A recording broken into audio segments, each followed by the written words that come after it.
All right, I'm gonna try episode 2 of my divorce story, and I'm gonna change gears for this one a little bit. I want to talk mostly about why I think the whole concept of divorce needs reformed in our country, um, in our culture, or whatever you want to call it. Because, in 1969, then Governor Ronald Reagan of California signed the first no-fault divorce into law. That's a line from the Divorce Court movie. And basically, what the business of divorce has become, and I don't like the word victim, but there are many victims of the business of divorce. And throughout this whole process, I know my wife is, she's got her troubles.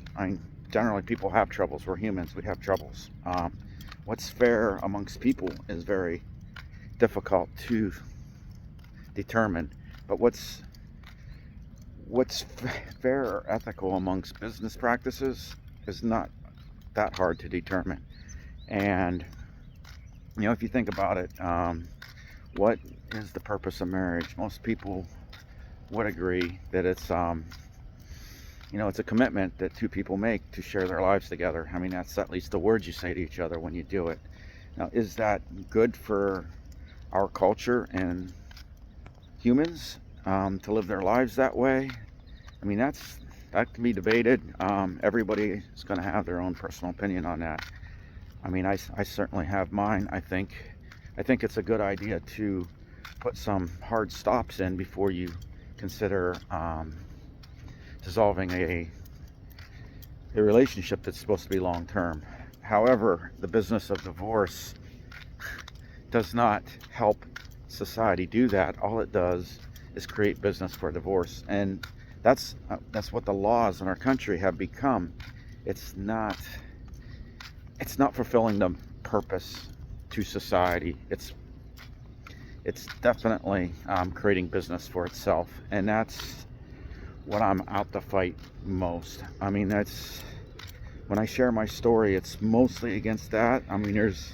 Right now I'm in the middle of a mess too, because my wife stands to profit from the business of divorce, and it's part of why the business of divorce is what it is. And I'm going to add in a couple things in this video, just a couple little things. I don't know if I'm breaking any copyright rules or anything, but I'm going to make this a little bit shorter and less of me babbling and talking, and just show a couple other things I want to prove my point that the business of divorce is a problem in this country, and we need to make some serious changes. And that's my main point. Stop. All right, I got another second. Thought about a couple things. I want to make a couple things clear. As you watch this stuff, I'm going to the extremes. I'm personally not in those extremes. I'm going to start with Bob Lazar. Talking about, it's in his book Dreamland, called about the stress of divorce. And I get that is the main thing, is what I'm saying. It's not that I feel any of these extremes at any point, but a lot of people do. And the fact that a lot of people do is why the business of divorce is so wrong, and it needs stopped. What else do I want to point out? This here is from an amazing book that I read. I don't know if there's many other books out there like that. It's written as nonfiction, but many people, and I'm on the fence on this one, might consider it fiction. So it's Bob Lazar. He's got a really compelling story on the possibility that UFOs exist. Anyways, I'll just leave it at that. But I heard this book probably about a year ago, and because I'm living this particular 2-minute passage here really rung true to me. And this is without the lawyers. This is just losing the most important person in your life to divorce. You feel this way. So take a listen. There's nothing I can do for the two of you. I don't want to see you again. I got to stop it for a second. Just this, I forgot to mention, Bob Lazar and his girlfriend Tracy, or his wife Tracy, are getting fired from their marriage counselor. So just know that point as you're listening to this. It's kind of funny. Tracy and I looked at one another completely stunned. We got up and slinked out of the room. Once we got inside the car, we sat there for a second before we both burst out laughing. "We got fired," Tracy said. "That's not good when your therapist fires you." We didn't try to find another counselor, but it eventually became clear that as I got involved in doing more interviews, that whatever damage I'd done to the relationship and what she'd done wasn't something we both were truly invested in fixing. We decided it was best to just go our own ways and... So modern society... society seems to think that it's okay for, if you don't want to work on your marriage, that you can get out of it. And, I'm open to debate on that. But if it is, then it shouldn't be so easy just because,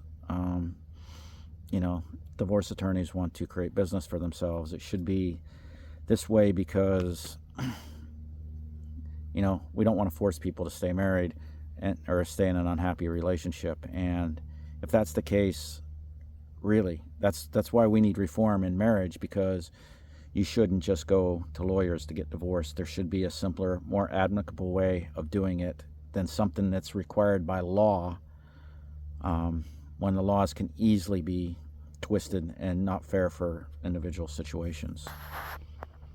But the next part is where he really says how emotionally this stuff really messes with you. And not make anything more difficult for the other person. I'd lost one wife to disease, and now a second one to work and infidelity. No matter how strong you think you are mentally, or how amicable the parting, a divorce preys on your sense of self and self-worth. A few of the why me moments, why did I have to accept that job? Why did she have to have an affair and mess up my chances? And a host of others brought me pretty low. I understood why some people chose to end their lives. I didn't feel any of the suicidal impulses, but on an intellectual level, I could understand the desire and the despair that might lead to it.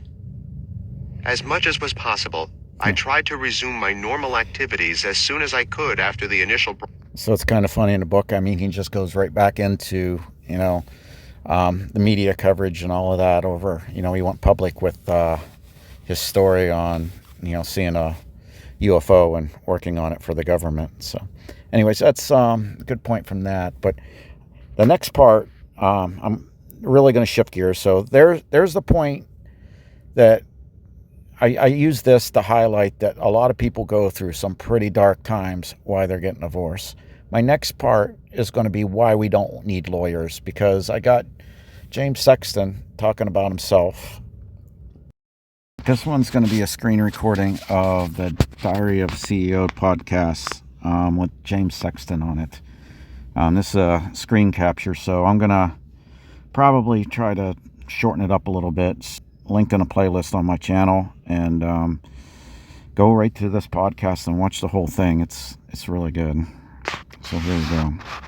What? You're important to each other. Remember who you are. Remember the value you brought to the relationship. People often go to divorce lawyers when their marriages break down. But listen, I'm a huge... So, that's a good point right there, is you often go to lawyers. That's the whole point of me making these videos is, most people use lawyers because it's been marketed that way. That's been the way people think about getting divorces. Get lawyers, and you don't need to do it. This is going to get dark real quick here, and that's really my point, is why the lawyers shouldn't be throwing gas on these fires. Fan, maybe the biggest fan you'll ever meet, of serial killer documentaries. Sure. And just murder documentaries, period. There's not one I haven't seen. I've seen them all. And in those documentaries, one of the first things you learn is that if the wife goes missing, like 80% of the time, it's the husband. Yeah. And I was just thinking about how that kind of, some people might see it as a choice. Go to you. Yeah. I shouldn't be laughing here, but take care of myself. Listen, there's a reason, because I understand how trapped people feel. I think... And honestly, I didn't plan on doing this much of the video. because it's what's coming up next is what I really want to put in there, is more about not the homicide part. So I'm going to skip through this. I'm going to let it play for a minute, and I'm going to skip through to the suicide part, because I mean the homicide is like completely out here, but it's the fact that some people think about this crap is where it can get crazy, and why we don't need lawyers throwing more gasoline on an already volatile situation that exists when, you know, two people like Bob Lazar just said, I mean, no matter how applicable the divorce, it still sucks. So why do people have to run to lawyers? Because of the business of the law. Tangenting this, just keep watching. That you sign on for this thing that feels so good. Love, we fall in love so fast. Have you seen that documentary on Netflix, American Dream? Was it American? What was that documentary on Netflix where the guy has a wife and 2 kids? And all right, I'm skipping ahead because this ain't. I'm losing the point of my video. then he's. I mean, that's an extreme example, but I there for many years. It's like the things you do to try to cover your tracks is the thing that we had one client in 25 years of practice who there was an active effort made by their spouse to try to kill them. All right. And as I'm watching this, I definitely want to jump in here because there have been accusations made by my wife and her family that I might try to harm them, and they are absolutely unfounded and ridiculous. I mean, if this goes to trial or whatever, and somehow this stuff gets thrown in, I got plenty of character witnesses that know that I'm harmless. Most everyone knows that I'm harmless. I guess this is what I'm doing to fight back, is I'm sitting there making a video trying to expose the crap that we go through. And I don't know, maybe in all honesty, you know, she'll see that she doesn't want some of her side of this exposed publicly, and maybe that'll help push her to the negotiation table, instead of just trying to get as much as she can, because the law does value the old time shared income type of thing. So that's why that's one argument why the law should allow for 50-50 distribution of marital funds. My belief anyways, I'm going to tangent here for a minute too, and I'm sorry, because this is the real point. The 50-50 distribution of funds helps lawyers create conflict on both sides, because in modern marriages, most people have some kind of separate funds, and most don't share everything, although some do. And when they do, and that case comes to court, yeah, things should be piled up and split 50-50. But in cases like mine, when we were married late in life, we've never commingled fund. Yeah, that's something I think too. Consummating a marriage used to mean, you know, you had to have sex after the marriage, or else it wasn't a valid marriage.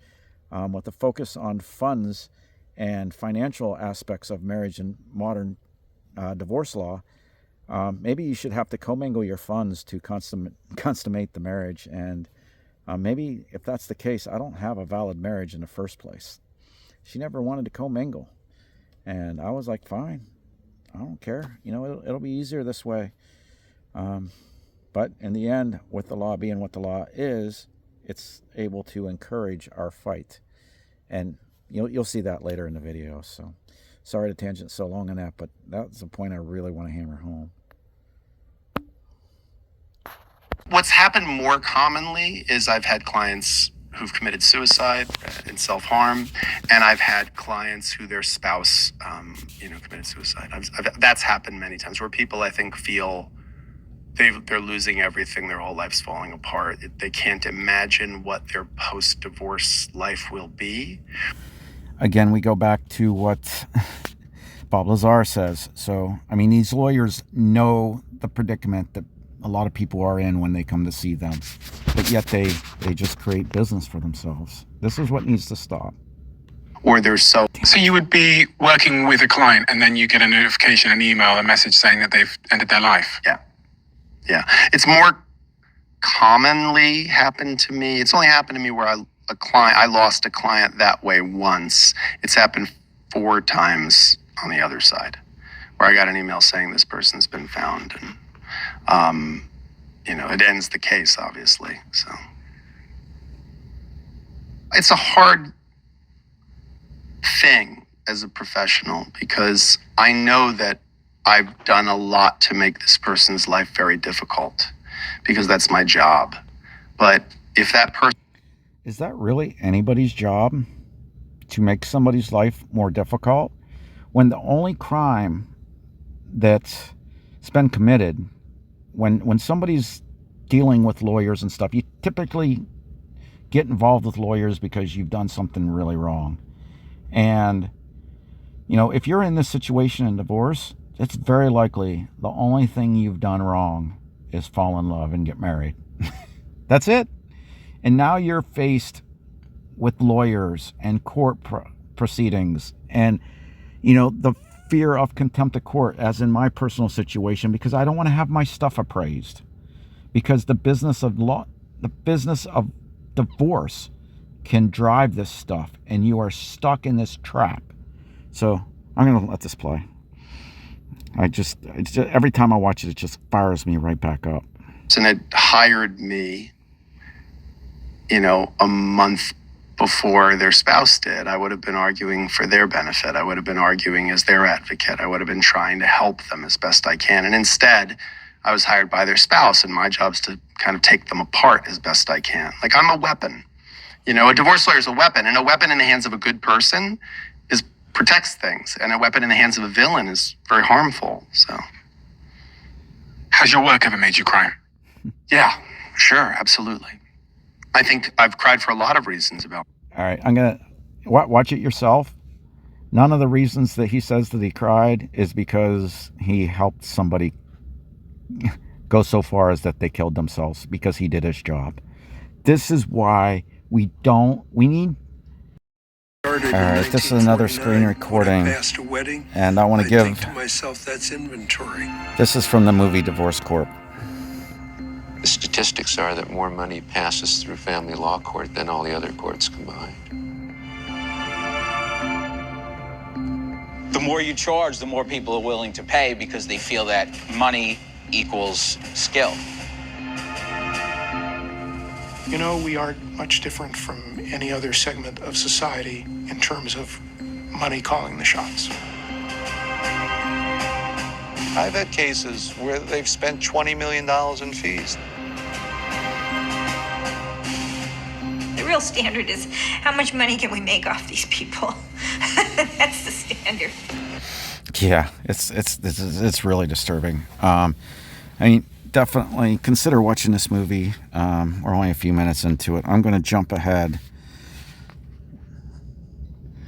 All right, this is difficult because I don't have the premium controls on this one. But you see we're here at the 8 minute and 51 seconds point. There is so much good stuff in the first 15 minutes of this movie that if you're really interested in this, go to the movie and actually watch it. I'm having trouble determining what I want in my video here, but the next minute or so I think is pretty applicable. 5 to 1. It comes down to always money.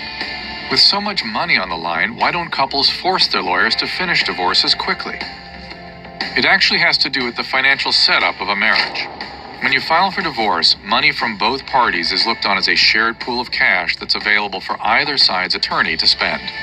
And the first thing that lawyers do is find out exactly how much money you and your spouse have.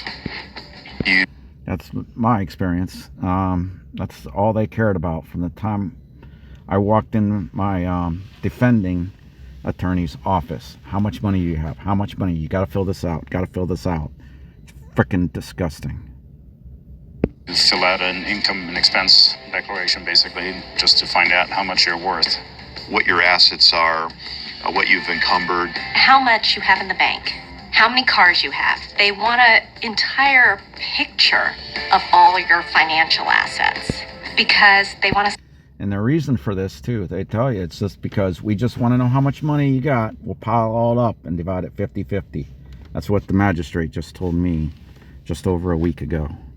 And I've been in this process for well over a year now.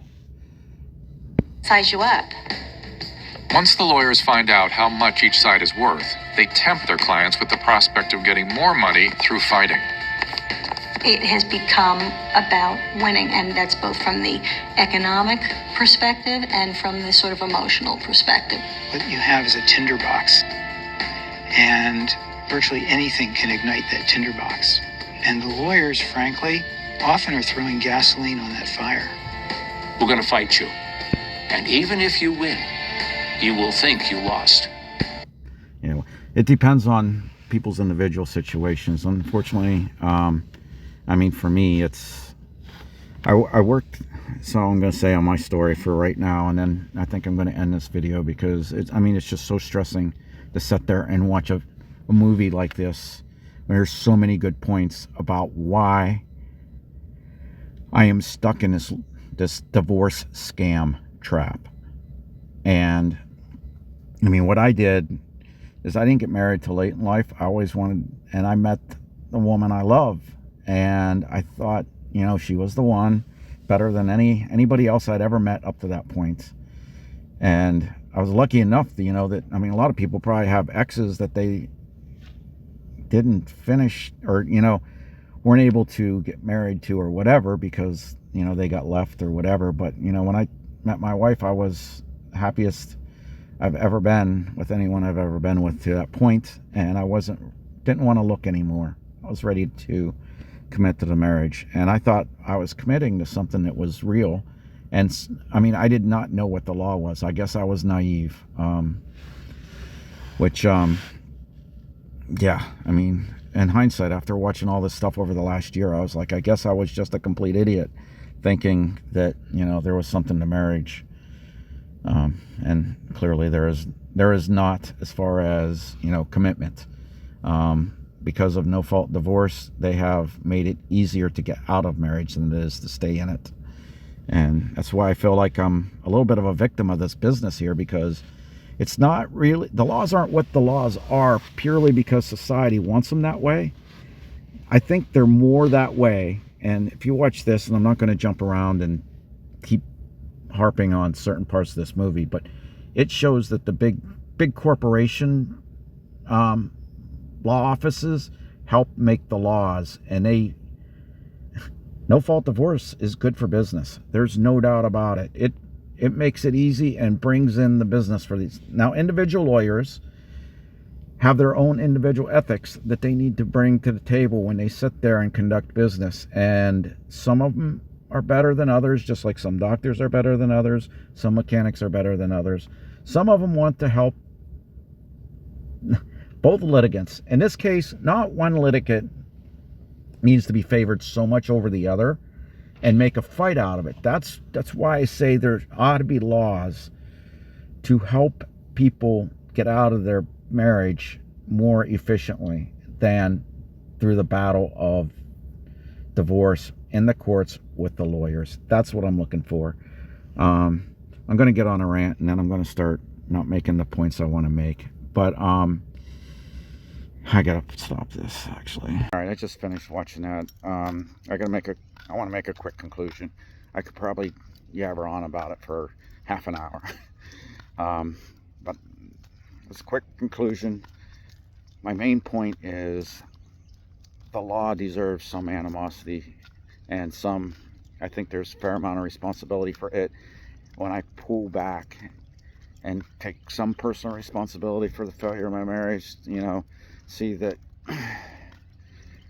but I still don't understand. I mean, yes, it's naive to think that when you get married and you say all the words of commitment, that those mean nothing, and the law is, it's all financial. So that might be naive to know, because knowing what I know now, I realize that, you know, a lot of people understand it for what it is. I kind of feel like it's getting, like, an interstate highway is to get you from city to city as quickly as possible, and so you can drive 65 mile an hour, 70 mile an hour. You know, the speed limits are pretty high.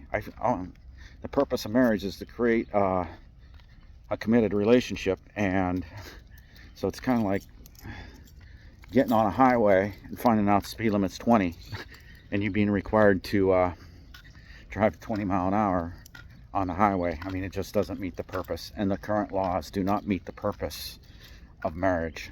And yeah, it needs reformed. Definitely needs reformed. So that's my whole point, and I'm out for now. Please like and subscribe. The last little bit of this is going to be I add one more video commentary about the James Sexton thing, and I was interrupted. So yeah, I'll just leave the end of the video. If you watch this long, I appreciate it, and thank you for please make a comment too, because I'm sure there's people that's had experiences with the law creating a lot of problems for them, and lawyers creating a lot of problems in their divorce, when you could just sit down with a mediator. I'm finding more and more people that I talk to, most people don't get sucked into this law trap, which makes me even more upset with my wife, because she wants to be in this law trap. So is what it is. Yeah, all right, I'm out for now. All right, I'm going to jump in here again because, yeah, it's interesting how they tangent so quickly away from that side of things and go to his emotional side. You should really watch the whole thing and make your own opinions. I will note that when he says why he's cried, he never says because he made somebody's life miserable when he was doing his job. So miserable, in fact, that they killed themselves. It's happened 4 times for him. 4 times. So, I don't know. I kind of think it, I mean, people get in all these